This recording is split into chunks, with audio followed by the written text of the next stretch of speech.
It was a Tuesday evening, the kind that usually blends into the background of life, unremarkable and forgettable. But this particular Tuesday would become a turning point in my story, a day that would change everything. I remember it vividly, standing in our kitchen, absent-mindedly stirring a pot of soup. The rich aroma of vegetables and herbs filled the air, but my mind was far from the task at hand. My husband, Luke, had just dropped a bombshell during dinner. His younger sister, Emma, had recently graduated from law school and needed a place to live. But this wasn't just a simple request for her to stay in our spare room or crash on the couch for a few weeks. No, Luke decided that Emma should have our house, my home. I paused, the wooden spoon hovering over the gently bubbling soup. "What do you mean she needs our house?" I asked, my voice barely above a whisper. The words felt strange in my mouth, as if I were speaking a foreign language. Luke had always been dismissive of my accomplishments, but this was beyond anything I could have imagined. It wasn't just a preference for his family, it was outright absurdity. I stared at him, trying to comprehend the magnitude of what he was suggesting. Our kitchen, once a place of warmth and comfort, suddenly felt cold and alien. The yellow walls I had painstakingly painted seemed to close in on me. The collection of mismatched mugs hanging from hooks, each one a memory from our travels, now felt like strangers watching this surreal scene unfold. I waited for Luke to laugh, to say it was all a joke, but his face remained serious. His blue eyes held mine with an intensity that made me shiver. This was real. He really expected me to give up our home for his sister. "Emily has a future ahead of her," Luke said, his tone matter-of-fact, as if discussing the weather. "What do you do, Diane? You lounge around here all day. This house would finally be useful in her hands." His words stung like a physical blow. I gripped the edge of the counter, feeling the smooth, cool surface beneath my fingers as I fought to keep my composure. I thought about all the hours I had spent making this house a home, the weekends spent gardening, coaxing life from the once barren backyard, the late nights poring over interior design magazines to create the perfect living space. And now, Luke was dismissing it all as lounging around. I took a deep breath, inhaling the comforting scent of the soup.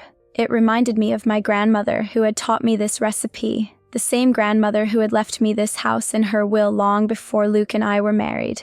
"This house is legally mine," I said, my voice stronger than I expected. "I inherited it from Gran." "You know that." Luke's face darkened at my words. The calm, albeit domineering man I had known for years seemed to vanish, replaced by someone I barely recognized. His jaw clenched, a muscle twitching beneath the skin. The temperature in the room seemed to drop several degrees. "You're being selfish, Diane," he spat, his voice rising. "Emily needs this opportunity. She's going places. You're just here." Each word was like a dagger, precise and cruel. I felt something inside me begin to crack. Years of suppressed anger, hurt, and resentment bubbled to the surface. I turned away from him, unable to bear the sight of his face any longer. "No," I muttered, the words slipping out almost involuntarily. It was quiet, barely audible, but it felt monumental. For the first time in our marriage, I was saying no to one of Luke's demands. I moved toward the dining room, intending to clear the dishes and give myself a moment to think. That's when it happened. The slap came out of nowhere, a sudden explosion of pain across my cheek. The force of it sent me stumbling backward, my hip colliding painfully with the edge of the table. For a moment, everything seemed to freeze. The ticking of the clock on the wall became deafening in the sudden silence. I raised a trembling hand to my face, feeling the heat radiating from my skin where Luke's hand had connected. I looked up at him, meeting his gaze. His eyes were wide, a mix of shock and something darker swirling in their depths. I said nothing. What was there to say? This moment had shattered whatever illusions I might have still harbored about our marriage. "Okay," I whispered, the word tasting like ash in my mouth. Without another glance at Luke, I walked to our bedroom, closing the door softly behind me. Inside, I sank onto the bed, my mind reeling. The room that had once been our sanctuary now felt like a prison. A photo of Luke and me smiled down from the walls, mocking me with memories of happier times. Had we ever really been happy, or had I just been fooling myself all along? I caught sight of my reflection in the mirror across the room. A red mark was blooming on my cheek, a stark contrast to my pale skin. I touched it gently, wincing at the tenderness. This wasn't the first time Luke had lashed out physically, but something felt different this time. A line had been crossed, one that couldn't be uncrossed. As I sat there, the reality of my situation began to sink in. Luke had always been controlling, always putting his family's needs above mine, but this was a new level of disregard for me as a person, as his wife. He was willing to give away my home, my inheritance, without a second thought. I thought about Emily, Luke's younger sister. We had never been close, but I had always tried to be kind to her. She was bright and ambitious, qualities I had once admired. Now the thought of her moving into my home, sleeping in my bed, cooking in my kitchen, made me feel physically ill. The sound of Luke moving around in the kitchen drifted through the closed door. He was acting as if nothing had happened, as if he hadn't just hit me and tried to give away my house. The normalcy of it was almost more shocking than the slap itself. I lay back on the bed, staring at the ceiling. The fan spun lazily overhead, its gentle whirring a stark contrast to the turmoil in my mind. What was I going to do? The thought of confronting Luke again made my stomach churn, but the idea of meekly accepting his decision to pack up my life and hand over my home to Emily was equally unthinkable. As the night wore on, I remained in the bedroom, my mind racing. Luke never came to check on me, never apologized. The distance between us, both physical and emotional, felt insurmountable. In the early hours of the morning, as the first hints of dawn began to color the sky, I made a decision. I couldn't stay here. I couldn't continue living this life. The realization was both terrifying and oddly liberating. For years I had been slowly disappearing, becoming a ghost in my own life. It was time to reclaim myself, to find the woman I used to be before Luke had chipped away at my confidence and self-worth. I got up quietly, moving to the closet. My hands shook as I pulled out a small suitcase hidden behind years of accumulated clutter. I had bought it on a whim years ago, dreaming of vacations we never took. Now it would serve a different purpose. As I began to pack, a plan started to form in my mind. It wouldn't be easy, but nothing worth doing ever is. I glanced at the door, half expecting Luke to burst in at any moment, but the house remained quiet, holding its breath as I took the first steps toward my freedom. The breaking point had come and gone. Now it was time for action. The days that followed were surreal, as if the house itself was holding its breath. I moved about quietly, my face still tender from Luke's slap, but my resolve was firmer than ever. Luke had long stopped apologizing for his actions. It was clear he didn't regret them. Instead, he made plans to help Emily move in by the following week, his confidence bolstered by my silence. I played my role well, nodding where necessary, moving about without protest. To an outsider, it might have seemed like I had accepted Luke's decision and was preparing to gracefully exit my own home. But inside, I was a whirlwind of emotions and plans. In the dark hours of the night, while Luke slept soundly, I began preparing for my departure. It wasn't a retreat born of weakness, but a strategic removal from a situation that had long drained my spirit. I started with the things Luke wouldn't notice: books, jewelry, important documents carefully removed from our filing cabinet. I packed my belongings in small, unobtrusive increments, ensuring Luke wouldn't notice the slowly emptying closet. It was a delicate balance. I needed to take enough to start my new life, but not so much that it would raise suspicion. Every night, I would lie awake, listening to Luke's steady breathing, my heart pounding as I planned my next move. During the day, I maintained an air of normalcy. I cooked meals, cleaned the house, and even listened to Luke's excited chatter about Emily's impending arrival. But my eyes constantly scanned our home, cataloging what I would take and what I would leave behind.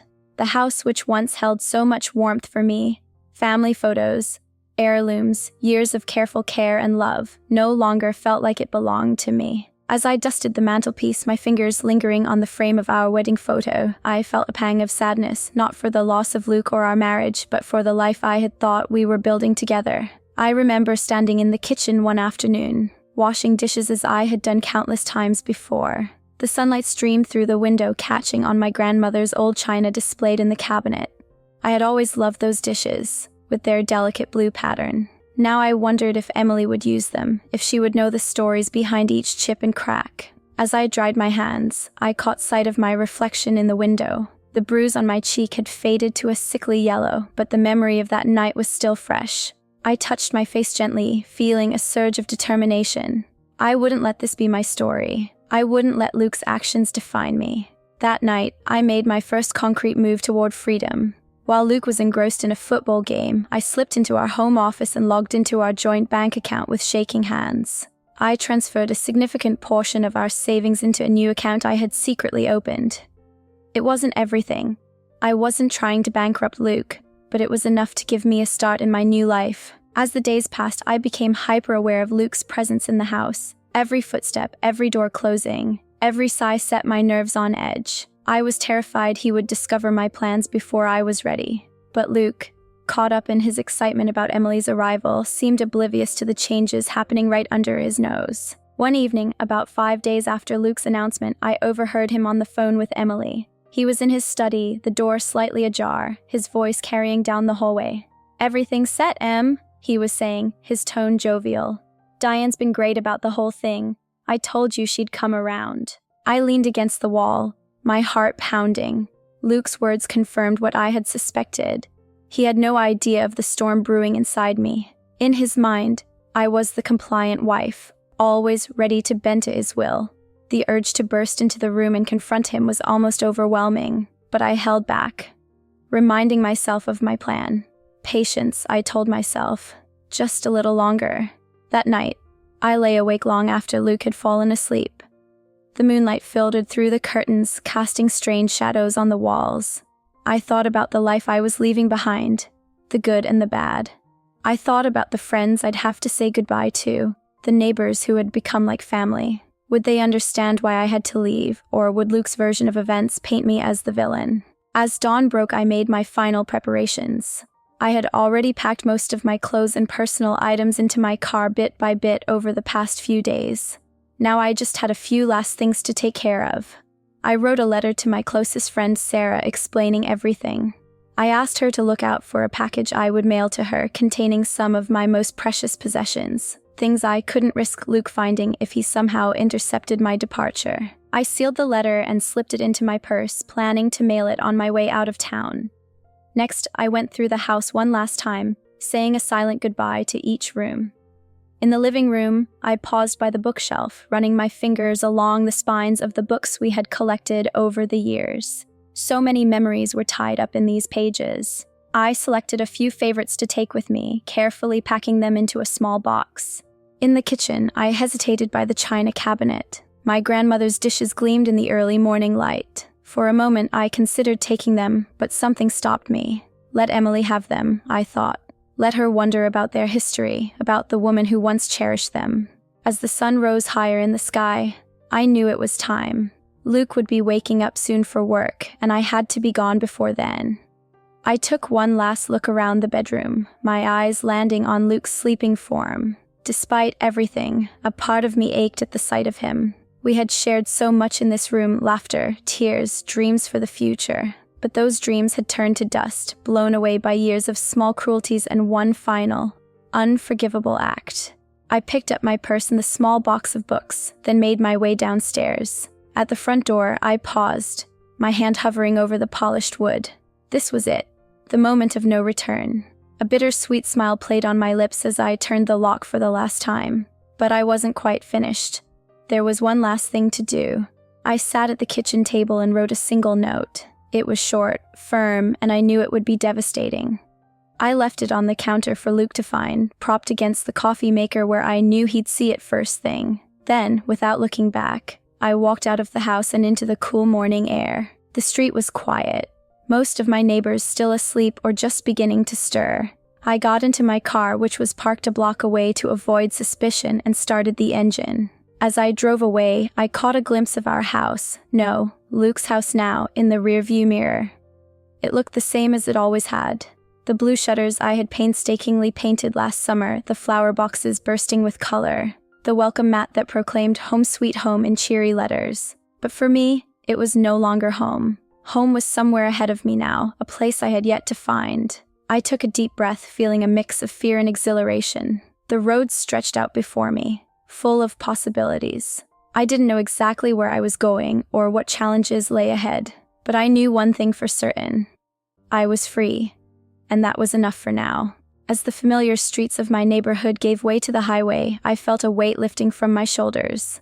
The quiet exit I'd planned for days was finally complete. Now it was time to start my new chapter on my own terms. The sun was high in the sky when Emily's car pulled into the driveway of what she believed would be her new home. The house looked just as she remembered from her occasional visits. A charming two-story colonial with blue shutters and flower boxes bursting with colorful blooms. Emily took a deep breath, inhaling the scent of freshly cut grass and blooming roses. This was it, her new beginning. As she stepped out of the car, her heels clicking on the pavement, Emily felt a surge of excitement. After years of hard work in law school, countless sleepless nights, and the stress of bar exams, she was finally ready to start her career. And thanks to her brother Luke's generosity, she had a beautiful home to start this new chapter of her life.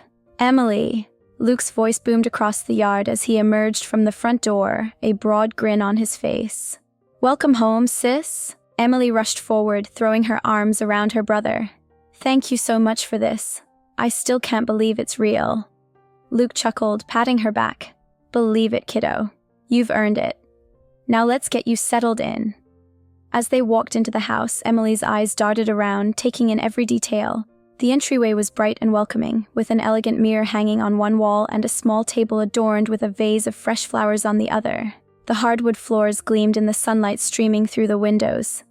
It's even more beautiful than I remembered, Emily breathed, running her hand along the banister of the staircase. Where's Diane? I want to thank her too, she added. A flicker of annoyance and discomfort passed over Luke's face, but it was gone so quickly that Emily wasn't sure she'd seen it at all. She's gone, Luke said, his tone suddenly flat. I told her this arrangement was best for everyone. Emily frowned slightly, but didn't press the matter. She had always sensed a tension between Luke and Diane, but had chalked it up to normal marital stress. Now she wondered if there was more to the story. Well, let me show you round, Luke said, his cheerful demeanor returning. Though I'm sure you'll be redecorating soon enough to suit your tastes. They moved through the house, Luke pointing out various features and sharing anecdotes. Emily tried to focus on his words, but she couldn't shake a growing sense of unease. Something felt off. The house was immaculately clean, but it felt empty, not just in a physical sense, but as if the soul of the home had been stripped away. In the master bedroom, Emily's unease grew. The closet door stood open, revealing rows of empty hangers. The dresser drawers were partially open, clearly emptied. Luke, she said slowly, where are Diane's things? Luke shrugged, not meeting her eyes.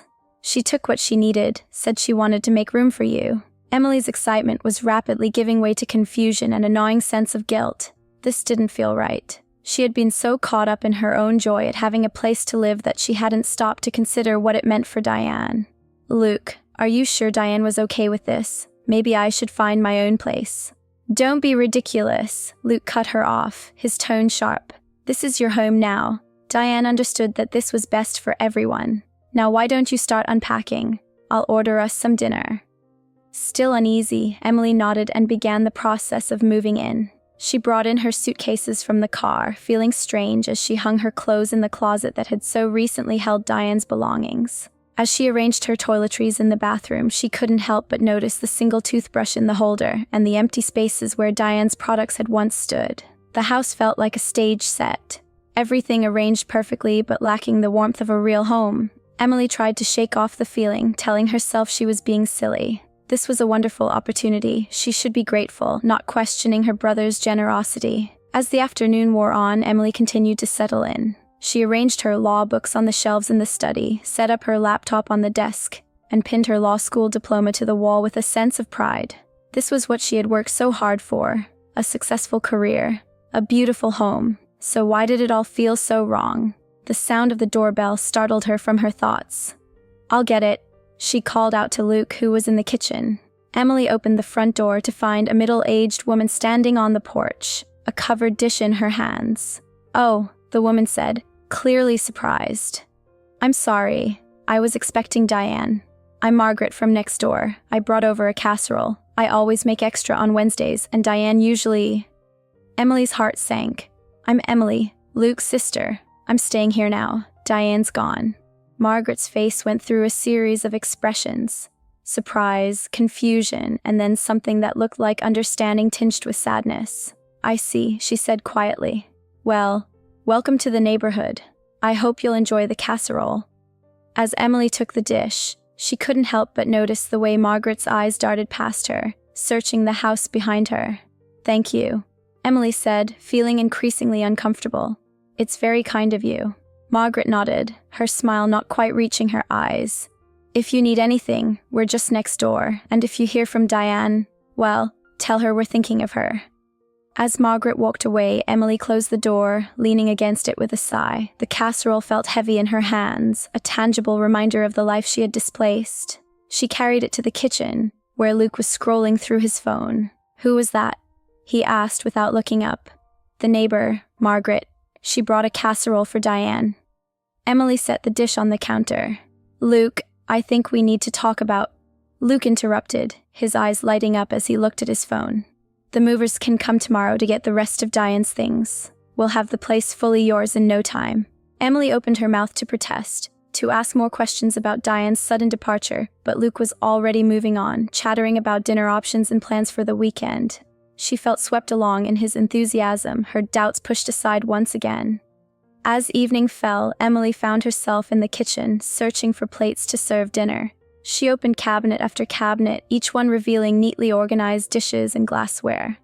It was in the last cabinet that she found something unexpected, a set of beautiful china with a delicate blue pattern. As she carefully lifted one of the plates, she noticed a small chip on the edge, a tiny imperfection that somehow made the dish feel more real, more loved. She wondered about the stories behind these dishes. Had they been wedding gifts? Family heirlooms? She imagined Diane using them for special occasions, carefully washing and storing them after each use. The thought made her chest tighten with an emotion she couldn't quite name. It wasn't until she was setting the table that Emily noticed the letter propped against the coffee maker. Diane's elegant handwriting was clearly visible on the envelope.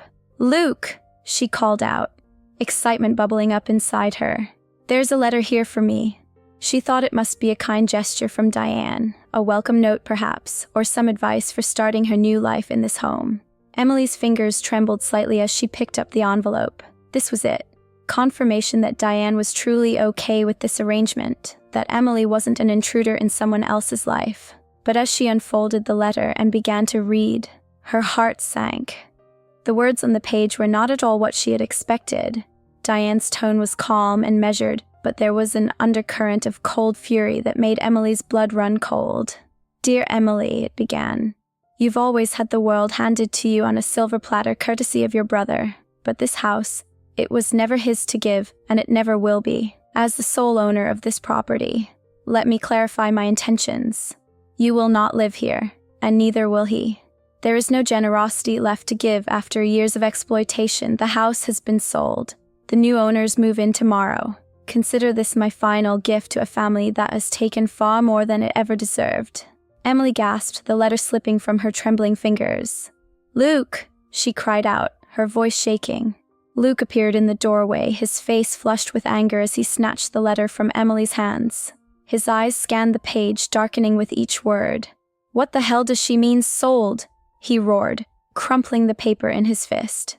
Emily watched in stunned silence as the reality of the situation dawned on her brother. Piece by piece, Diane had left nothing. Not the house, not even a forwarding address. She had severed every tie to this life, leaving Luke and Emily in shocked disbelief. As Luke's rage filled the kitchen, Emily sank into a chair, her mind reeling. The beautiful dream of her new life was crumbling around her, replaced by a nightmare of uncertainty and guilt. What had really happened between Luke and Diane? And more importantly, where would they go now? The sound of shattering glass made Emily jump. Luke had smashed a vase against the wall, his face contorted with fury and humiliation. Outside, lights flickered on in neighboring houses, curious faces peering out of windows at the commotion. Emily felt tears welling up in her eyes. This was not how her new beginning was supposed to go. As she watched her brother rage and the neighbors whisper, she realized she had been an unwitting pawn in a game she didn't understand. Now she was left to deal with the consequences of choices that were never truly hers to make. The kitchen fell into an eerie silence following Luke's outburst. The shattered remains of the vase lay scattered across the floor, a physical manifestation of the chaos that had just erupted in their lives. Emily sat frozen in her chair, her eyes fixed on the crumpled letter in Luke's trembling hand. The words she had read moments ago echoed in her mind, each syllable a dagger of reality cutting through the illusion of her perfect new beginning. Luke paced the kitchen, his face a storm of emotions, anger, disbelief, and something Emily had never seen in her brother before: fear. "This can't be happening," he muttered, more to himself than to Emily. "She can't do this. She wouldn't dare." Emily found her voice, though it came out as little more than a whisper. "Luke, what's going on? What did Diane mean about the house being sold?" Her brother's head snapped up, his eyes wild. For a moment, Emily thought he might lash out at her too, but instead, he slumped against the counter, the fight draining out of him. "I don't know," he said, his vulnerability scaring Emily more than his anger had. Luke had always been the strong one, the one with all the answers. To see him so lost and defeated made the situation feel all the more dire. A knock at the door startled them both. Luke straightened up, running a hand through his hair in a futile attempt to compose himself. "I'll get it," he said, his voice hoarse. Emily followed him to the entryway, hanging back as Luke opened the door. On the porch stood Margaret, the neighbor who had brought the casserole earlier. Behind her were several people Emily didn't recognize: an older man with a stern expression, a younger couple holding hands, and a woman in her 40s clutching a small dog to her chest. "Is everything all right?" Margaret asked, her eyes darting between Luke and Emily. "We heard shouting and a crash." Luke forced a smile that looked more like a grimace. "Everything's fine, Margaret. Just a little family disagreement. Nothing to worry about." The older man stepped forward, his brow furrowed. "Where's Diane, Luke?" "We haven't seen her in days." Emily watched as her brother's facade cracked slightly. "She's gone away for a while," he said. "Needed some time to herself. You know how it is." A murmur ran through the small crowd. The woman with the dog spoke up, her voice laced with suspicion. "That's not like Diane at all. She would have told us if she was going somewhere." Luke's tone sharpened. "Look, I appreciate your concern, but this is a private matter. Diane is fine, and that's all you need to know."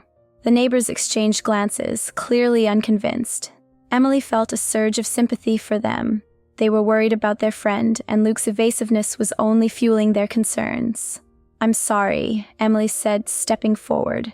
"We're all a bit overwhelmed right now. Diane left unexpectedly, and we're still trying to figure things out ourselves." Her honesty seemed to soften the neighbors' expressions somewhat.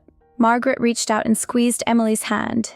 "If you need anything, dear, we're here. And if you hear from Diane, please let us know she's okay."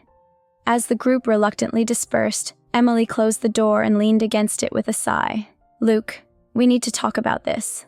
Really talk." Her brother nodded, the fight gone out of him.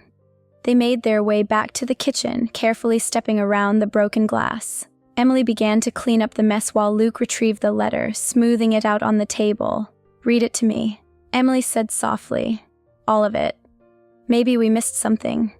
Luke cleared his throat and began to read aloud.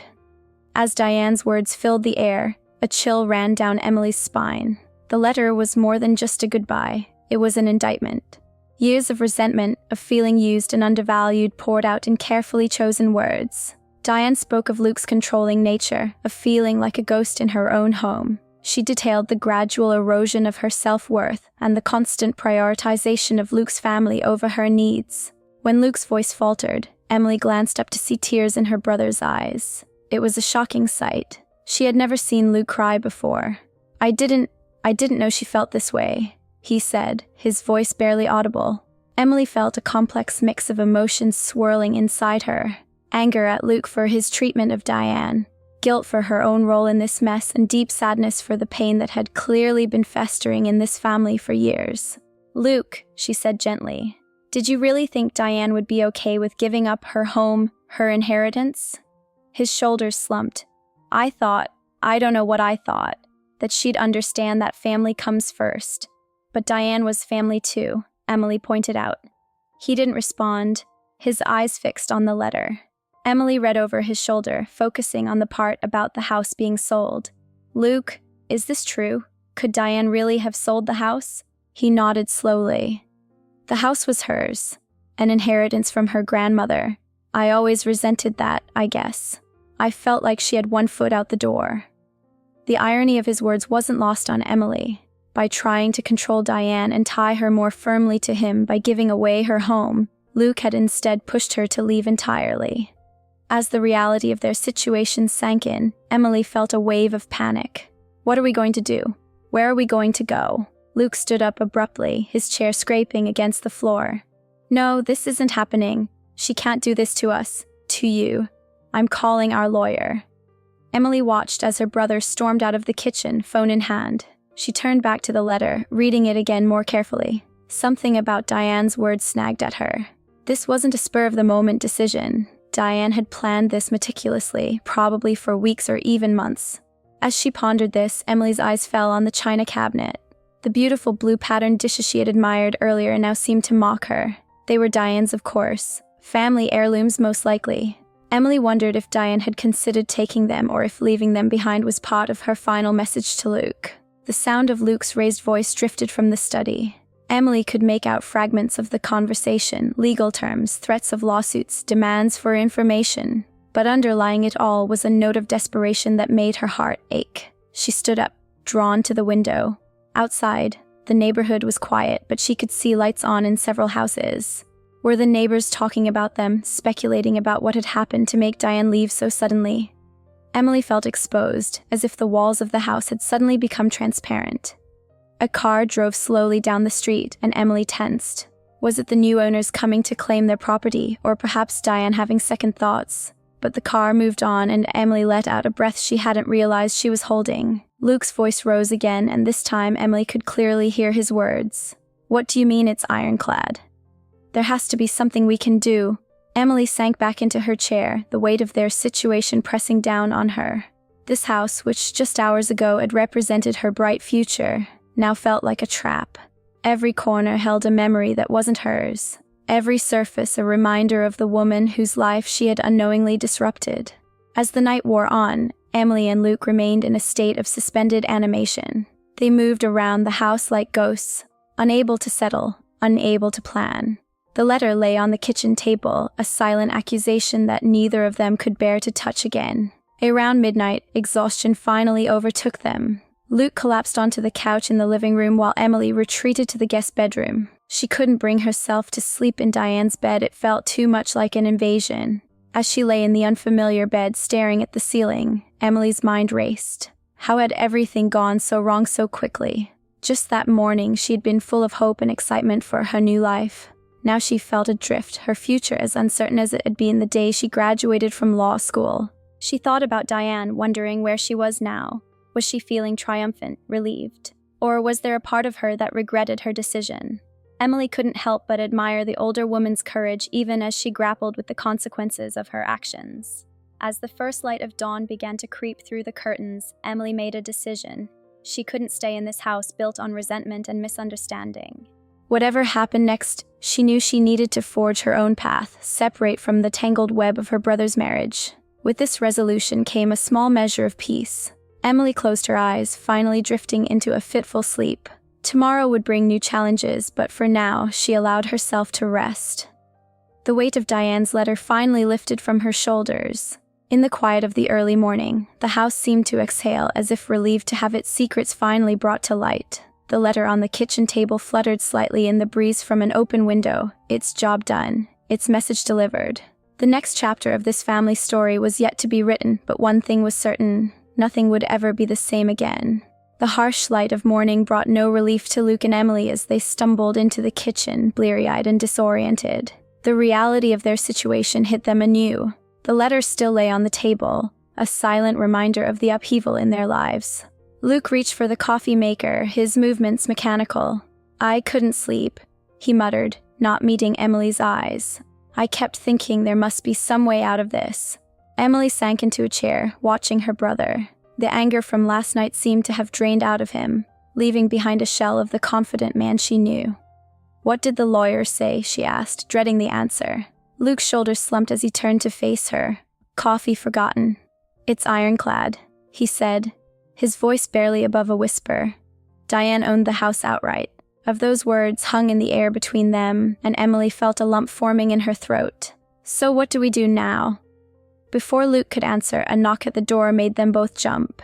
They exchanged a worried glance before Luke moved to answer it, Emily close behind. Standing on the porch was a middle-aged couple, their expressions a mix of excitement and awkwardness. "Hi there," the man said, extending his hand. "I'm Tom, and this is my wife, Sarah. Well, we're the new owners. Luke's face paled, but he managed to shake Tom's hand. Luke, he said shortly, this is my sister, Emily.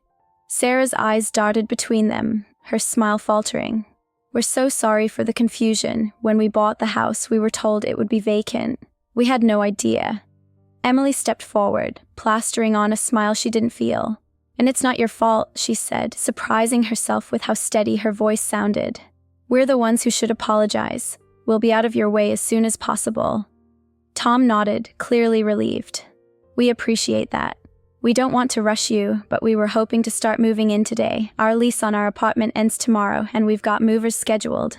Luke, who had been silent, suddenly sprang into action. Of course. We'll get our things packed up right away. Just give us a few hours. As Tom and Sarah retreated to their car, promising to return later, Luke closed the door and leaned against it, his eyes closed. A few hours, he repeated, his voice hollow. How are we supposed to pack up our lives in a few hours? Emily felt a surge of determination. This wasn't how she had imagined starting her new life, but she was nothing if not resilient. We'll manage, she said firmly. We don't have a choice. The next few hours passed in a blur of frantic activity. Emily and Luke moved through the house like whirlwinds, throwing clothes into suitcases and packing books and personal items into boxes. Every now and then, one of them would pause, holding an object that held particular significance. Emily found herself in front of the china cabinet, staring at the blue patterned dishes she had admired just yesterday. Luke, she called out, what should we do with these? They're Diane's, aren't they? Luke appeared in the doorway, his face unreadable. Leave them, he said after a moment. They were her grandmother's. She should have them. As Emily carefully closed the cabinet, she felt a pang of sadness. These dishes, like so much in this house, represented a life and a history she would never be part of. By early afternoon, they had managed to pack most of their belongings. The house, which had felt so warm and inviting just yesterday, now echoed with emptiness. Luke made one last call to his lawyer, but the news remained the same. There was nothing they could do. As they carried the last of their boxes out to their cars, the neighbors began to gather on their lawns, watching with undisguised curiosity. Emily could hear snippets of their conversations, speculations about what had happened to cause such a sudden move. Margaret, the kindly neighbor from yesterday, approached them hesitantly. Is everything all right? She asked, her eyes filled with concern. This all seems so sudden. Luke opened his mouth to respond, but Emily cut in smoothly.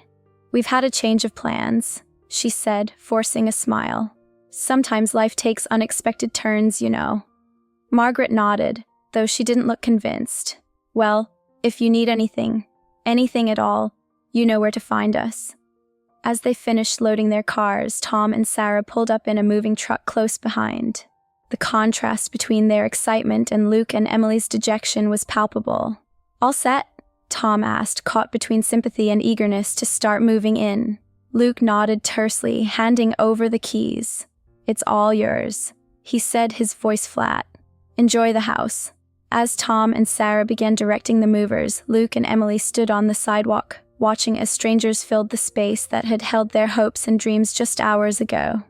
Where will you go? Emily asked quietly, realizing she hadn't even thought to ask until now. Luke ran a hand through his hair, a gesture of frustration Emily had seen 1,000 times before. I've got a friend who says I can crash on his couch for a while. Emily thought of her tiny studio apartment back in the city, the one she had been so eager to leave behind. Back to my place, I guess. It's small, but it's paid up for the next month. They stood in silence for a moment, the reality of their situation sinking in. Everything had changed so quickly, and neither of them was quite sure how to process it all. I'm sorry, Em, Luke said suddenly, his voice thick with emotion. I never meant for any of this to happen. I thought I was doing the right thing. Emily reached out and squeezed her brother's hand. I know, she said softly. We both made mistakes, but we'll figure it out. As they prepared to part ways, Emily couldn't help but think of Diane. Where was she now? Did she know the chaos she had left in her wake? Part of Emily wanted to be angry, to blame Diane for upending their lives, but another part of her, a part that was growing stronger by the moment, understood. Luke, she said as they stood by their cars, I think we owe Diane an apology. Her brother's face hardened for a moment, but then he sighed, the fight going out of him. Maybe you're right, he admitted. But first, we need to figure out our own lives. With one last look at the house, at the life that could have been, they got into their separate cars. As Emily pulled away from the curb, she caught sight of Tom and Sarah in her rearview mirror. They were standing on the porch, arms around each other, smiling as they watched their belongings being moved in. Emily felt a pang of envy, quickly followed by a surge of determination. This wasn't the end. It was a setback, yes, but also an opportunity, a chance to start over and build a life on her own terms. As she drove away from the neighborhood, leaving behind the dreams of yesterday, Emily made a silent promise to herself. She would learn from this experience, grow from it, and someday she would have a home of her own, one built on honesty, respect, and true understanding. The fallout from Diane's letter was far from over. There would be more challenges ahead, more difficult conversations and hard decisions to make. But as Emily merged onto the highway, heading back to her small apartment in the city, she felt a glimmer of hope. Whatever came next, she would face it head-on with the resilience and determination that had gotten her through law school. And maybe, just maybe, this unexpected turn of events would lead her to a future brighter than she could have imagined. As the sun rose over a bustling city street, Diane stood at the window of her small apartment, a steaming cup of coffee warming her hands. The view was nothing like the tranquil suburban landscape she had left behind, but the energetic hum of the city below filled her with a sense of possibility she hadn't felt in years. It had been 3 weeks since she had walked away from her old life, leaving behind a house full of memories and a marriage that had slowly suffocated her. The first few days had been a blur of emotions, relief, fear, exhilaration, and doubt, all swirling together in a dizzying cocktail. But as the days passed, Diane found herself settling into a new rhythm, one that was entirely her own. Her new apartment was modest, a far cry from the spacious house she had shared with Luke. But as Diane looked around at the space she had carefully arranged, she felt a surge of pride. Every item here was chosen by her, every decision made without having to consider anyone else's opinion. The freedom was intoxicating. Diane set her coffee down and moved to the small desk tucked into the corner of the living room. She booted up her laptop, mentally preparing herself for the day ahead. Finding a job at her age with a resume full of gaps from her years as a homemaker was proving to be a challenge. But Diane was determined. She had skills, she had experience, and most importantly, she had a newfound determination that refused to be dampened. As she scrolled through job listings, Diane's mind wandered back to the day she had left. She wondered how Luke had reacted when he found her letter. Had he been angry, surprised, or had he, on some level, seen it coming? And Emily. Diane felt a twinge of guilt when she thought of Luke's sister. She hadn't meant to disrupt the young woman's life, but she couldn't bring herself to regret her actions. Sometimes, you had to put yourself first. A notification popped up on her screen, pulling Diane from her reverie. It was an email from her realtor, confirming that the sale of the house had been finalized. Attached was a note that brought an unexpected lump to Diane's throat. "The new owners love the home. They're starting a family there. I thought you'd like to know." Diane leaned back in her chair, a mix of emotions washing over her. Part of her was glad to know that the house would be filled with love and laughter again. Another part ached for the life she had once imagined having there. But mostly, she felt a sense of closure. The house was no longer her burden, her prison. It was someone else's fresh start. With a deep breath, Diane turned back to her job search with renewed focus.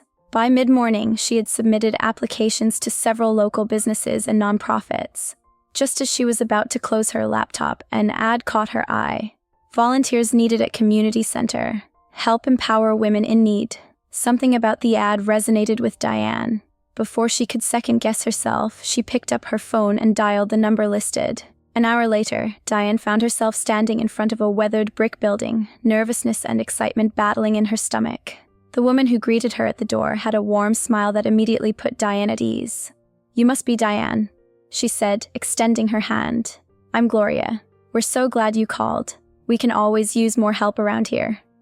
As Gloria led her through the community center, Diane felt a spark of something she hadn't experienced in a long time: purpose. The center offered a variety of services: job training, counseling, childcare, and support groups for women dealing with everything from domestic violence to career changes. "Most of our volunteers have been through tough times themselves," Gloria explained as they toured the facilities. "It helps them relate to the women we serve. Everyone here has a story. Diane nodded, thinking of her own story. The years of feeling invisible, of having her opinions dismissed, of slowly losing herself in Luke's shadow. She thought of the strength it had taken to walk away, to choose herself over the comfortable familiarity of an unhappy marriage. "I think I might have something to offer," Diane said softly. Gloria's smile widened. "I think you just might," she agreed. Over the next few weeks, Diane fell into a new routine. Mornings were spent job hunting and afternoons at the community center. She started by helping with administrative tasks, but soon found herself drawn to the women who came through the center's doors.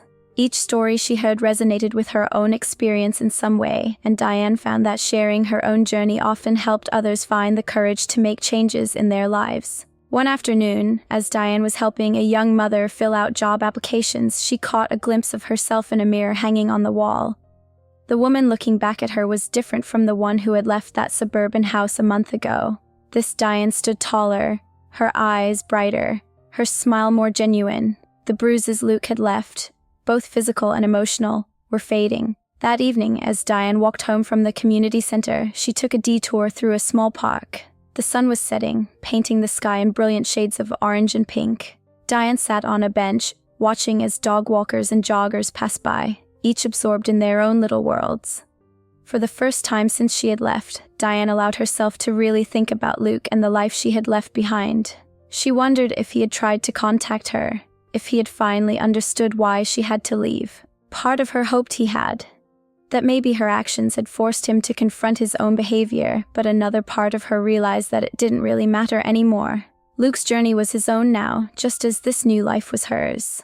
As she sat there lost in thought, a young couple walked by, hand in hand, laughing about something, their faces lit up with joy and love. Diane felt a pang in her chest, not of jealousy or regret, but of hope. Maybe someday she would find that kind of partnership, one built on mutual respect and understanding. But for now, Diane was content with the company she kept, her own. She was rediscovering herself, peeling back layers of compromise and silence to find the woman she had always been underneath. It wasn't always easy. There were nights when the loneliness felt overwhelming, when the magnitude of starting over in her 50s seemed insurmountable. But those moments were becoming fewer and farther between. As the last rays of sunlight faded from the sky, Diane stood up from the bench, stretching her arms above her head. She had a busy day tomorrow, a job interview in the morning, and a support group to lead at the center in the afternoon. The thought filled her with anticipation rather than dread.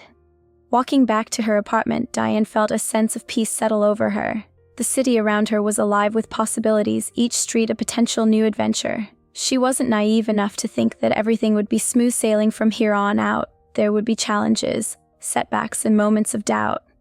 But for the first time in years, Diane felt equipped to handle whatever life threw her way. As she climbed the stairs to her apartment, Diane's phone buzzed with a text message. It was from Gloria at the center. "The women from today's group wanted me to tell you how much your story inspired them. You're making a real difference here, Diane." Diane felt a warmth spread through her chest as she read the message. She was making a difference, not just in other women's lives, but in her own. Every day was a step further from the life she had left behind, and closer to the one she was building for herself. Entering her apartment, Diane was struck by how much it already felt like home. It wasn't just the physical space, but the feeling of safety and autonomy it represented. Here she was free to be herself, to make her own choices, to live life on her own terms. As she prepared for bed that night, Diane caught sight of a small box tucked away in the corner of her closet. It contained a few mementos from her old life, photos, trinkets, and small reminders of the years she had spent with Luke. She'd brought them with her, unsure if she would want them in this new chapter of her life. Diane knelt down and opened the box, sifting through its contents. Each item held a memory, some painful, some bittersweet. But as she looked at them now, Diane realized they no longer held power over her. They were simply parts of a story, her story, but they didn't define her anymore. With a small smile, Diane closed the box and slid it back into the closet. Maybe someday she would look at those mementos again, but for now, she was focused on creating new memories, new stories to tell. As she drifted off to sleep that night, Diane felt a sense of gratitude wash over her. Gratitude for the strength she had found within herself, for the new connections she was making, and for the opportunity to redefine her life on her own terms. Tomorrow was a new day, full of possibilities, and Diane was ready to embrace them all. If there's one thing I've learned from this entire experience, it's that you have to recognize your own worth before expecting anyone else to.